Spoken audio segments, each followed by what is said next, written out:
Assalamualaikum warahmatullahi wabarakatuh. Saya Fitri Aini, NIM 1908205109 dari Akuntansi Syariah 4C. Di sini saya akan menjelaskan mengenai karakteristik perusahaan manufaktur.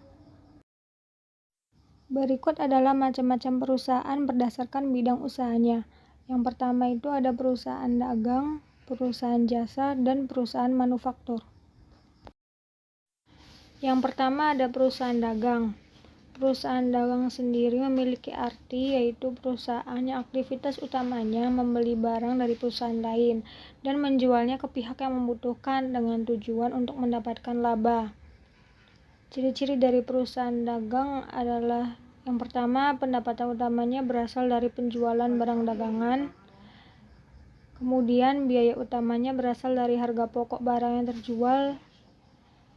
Selanjutnya terdapat akun persediaan barang atau barang dagangan, kemudian tidak merubah barang, dan yang terakhir adalah menjual barang lebih tinggi dari harga pembeliannya. Contoh dari perusahaan dagang yaitu pasar swalayan seperti Indomart dan Alfamart, dan lain-lain. Kemudian yang kedua ada perusahaan jasa. Perusahaan jasa adalah perusahaan yang menjual produk yang bersifat non-fisik kepada pihak lain. Ciri-ciri dari perusahaan jasa adalah yang pertama, kegiatannya memberi pelayanan jasa kepada masyarakat. Pendapatannya berasal dari hasil penjualan jasa kepada masyarakat. Tidak terdapat perhitungan harga pokok penjualan, dan laba atau rugi diperoleh dengan membandingkan besarnya jumlah pendapatan dengan jumlah beban.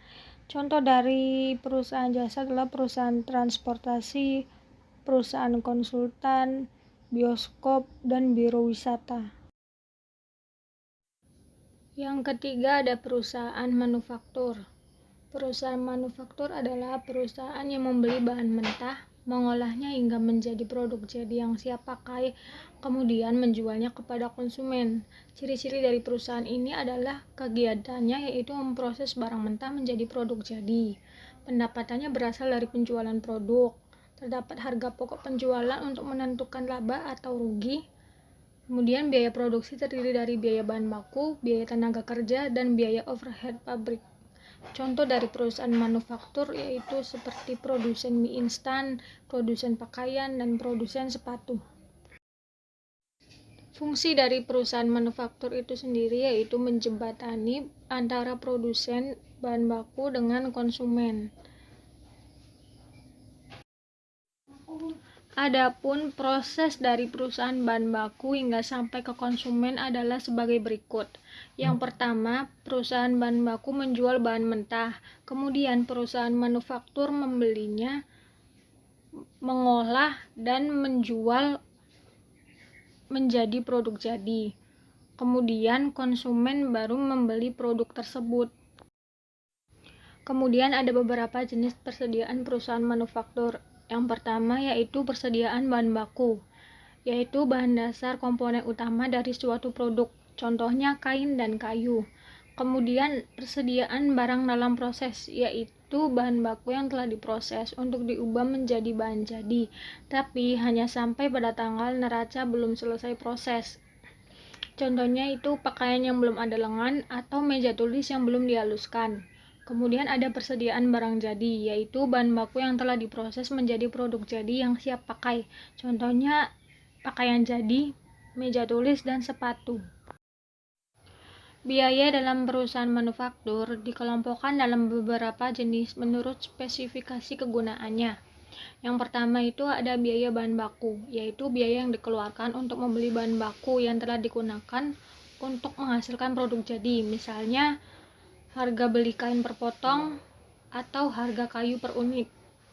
Kemudian biaya tenaga kerja langsung, yaitu biaya yang dikeluarkan untuk membayar pekerja yang terlibat langsung, misalnya tukang jahit dan tukang kayu. Kemudian ada biaya overhead, yaitu biaya selain biaya bahan baku langsung dan biaya tenaga kerja langsung tetapi dibutuhkan dalam proses produksi, seperti biaya bahan penolong, biaya tenaga kerja penolong, dan biaya pabrikase lainnya, seperti biaya listrik, air, dan telepon. Kemudian ada biaya pemasaran, yaitu biaya yang digunakan untuk menampung keseluruhan biaya pendistribusian barang yang mencakup biaya iklan, gaji, dan komisi wiraniaga. Kemudian ada biaya administrasi dan umum, yaitu biaya yang digunakan untuk menampung keseluruhan biaya operasi kantor seperti gaji direktur, gaji sekretaris, penyusutan bangunan, dan lain-lain. Kemudian biaya perusahaan manufaktur dikelompokkan menjadi dua, yaitu biaya produksi dan biaya operasional. Biaya produksi yaitu keseluruhan biaya yang dikeluarkan perusahaan untuk menghasilkan sejumlah produk yang siap jual, seperti biaya bahan baku langsung, biaya tenaga kerja langsung, dan biaya overhead. Sedangkan biaya operasional adalah biaya perusahaan di luar biaya produksi. Biaya ini merupakan biaya pemasaran produk beserta keseluruhan biaya yang dikeluarkan berkaitan dengan proses administrasi perusahaan. Selanjutnya ada arus biaya.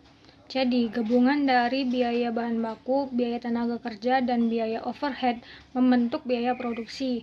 Jika ketiganya belum mencapai 100%, akan menjadi persediaan barang dalam proses. Namun, jika ketiganya sudah mencapai 100%, maka akan menjadi barang jadi. Yang terakhir, ada perilaku biaya. Beberapa jenis biaya akan berubah seiring perubahan volume produksi. Namun, ada beberapa jenis biaya yang tidak bereaksi terhadap perubahan volume produksi.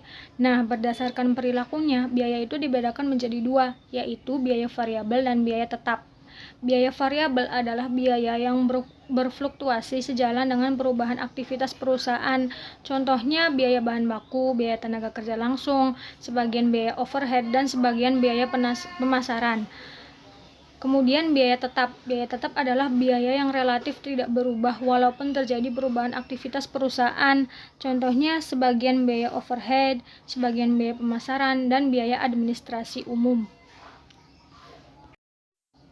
Berikut adalah tabel jenis biaya beserta perilaku biayanya. Yang pertama itu biaya bahan baku langsung termasuk ke dalam biaya variabel, begitu pula dengan biaya tenaga kerja langsung. Sedangkan biaya overhead termasuk ke dalam biaya variabel dan juga biaya tetap. Kemudian ada biaya pemasaran yang juga termasuk ke dalam biaya variabel dan biaya tetap. Sedangkan biaya administrasi dan umum hanya termasuk ke dalam biaya tetap. Sekian penjelasan dari saya, kurang lebihnya mohon maaf. Wassalamualaikum warahmatullahi wabarakatuh.